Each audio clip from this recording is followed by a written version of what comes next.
She looked happy. Everyone believed it. Her smile was perfect, her clothes always stylish, her laugh loud enough to hide the pain. But when the lights were off and the room fell silent, she felt completely empty.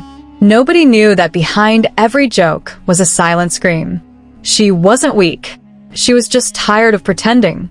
Every day felt like a performance she never signed up for. One night, standing in front of a mirror, she whispered, "I can't do this anymore." But that moment didn't break her. It became the beginning of something real. Something life-changing. Her name was Emma. She was 27, living in New York, surrounded by noise, lights, and expectations. People saw her as strong, successful, and full of life.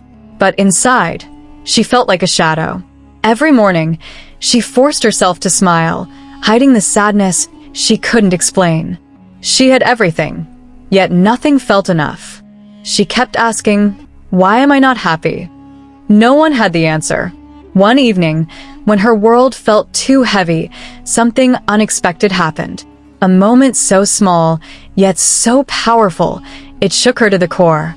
And that's where her real story began. Emma woke up to another buzzing morning. Her phone lit up with messages, likes, and fake smiles. She got ready, fixed her hair, chose the perfect outfit, and posted a picture with a caption full of sunshine. But inside, she felt cold. She went to work, laughed with colleagues, replied to texts, but every word felt empty. She wasn't living, she was performing. At lunch, surrounded by people, she stared at her food and felt invisible. No one noticed the silence in her eyes. At night, she sat on her bed and thought, "Is this what life really is? Just pretending to be okay?" Her heart whispered something, but she wasn't ready to hear it. Not yet. That night, the city lights outside her window felt too bright, too loud. Emma walked home in silence, heels clicking on wet pavement, her umbrella useless against the storm inside her. She entered her apartment, dropped her bag, and stood in front of the mirror. Her reflection looked tired, not from work, but from pretending. Her hands trembled as she wiped off her makeup, revealing the truth beneath. "I'm so tired," she whispered. Not of life, but of living without feeling. Her chest felt tight, like something inside her was breaking. She sat on the floor, curled up in silence, and cried for the first time in months. That pain didn't end her. It opened a door she never knew existed. A door she was finally ready to walk through. The next morning, Emma woke up with swollen eyes and a strange calm in her chest. She didn't open her phone. She just walked. No destination, just movement. The city was noisy, but something inside her felt quiet. She passed a small, old bookstore and walked in. It smelled like paper, dust, and peace. An elderly woman sitting by the window looked up and said, "You carry too much weight for someone so young."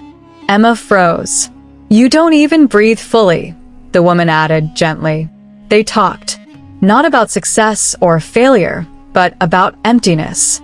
The woman had once chased everything Emma was chasing, and she still ended up lost. "Happiness isn't something you find," she said. "It's something you remember."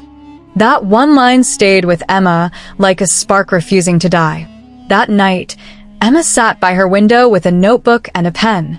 For the first time, she wrote without pretending.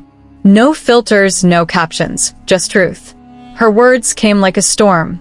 Pain, fear, loneliness, but also strength. She didn't cry this time. She breathed. She walked in the park the next morning, phone in her pocket, eyes on the sky. She noticed the sound of birds, the feel of sunlight on her face, the beauty in stillness. At a local shelter, she helped a child tie his shoes. He looked up and said, "You make me feel safe." Her heart trembled. That moment was louder than applause, brighter than a spotlight. She realized happiness wasn't waiting for her at the end of the road. It was hidden in moments she always ignored. Emma began changing the little things. She deleted her social media, not with anger, but with peace. She started painting again, not for anyone to see, just to feel alive. She laughed at old movies, danced barefoot in her apartment, and stopped saying yes when she meant no. Her friends noticed. "You're different," one said. "You feel lighter." Emma didn't explain. She didn't need to. Her eyes now held real light, not the kind that fades after a photo. She wasn't chasing perfection anymore. She was living inside real moments, messy, quiet, and true. Her job didn't change. Her apartment didn't change. But everything inside her did. She had stopped running. She had stopped performing. And she had finally started choosing. Choosing herself, choosing peace, choosing joy. She wasn't lost anymore. She had come home to her own heart. Emma didn't escape her life. She transformed it. She stopped waiting for happiness to arrive and chose to build it with her own hands, one moment at a time. She still had bad days, but now she faced them with truth, not fear. Her story became her strength. She realized happiness isn't about smiling all the time. It's about knowing who you are when everything feels quiet. And when the world seemed too loud, she listened to the calm inside her. Be happy. It's not a gift the world gives you. It's a choice you give yourself.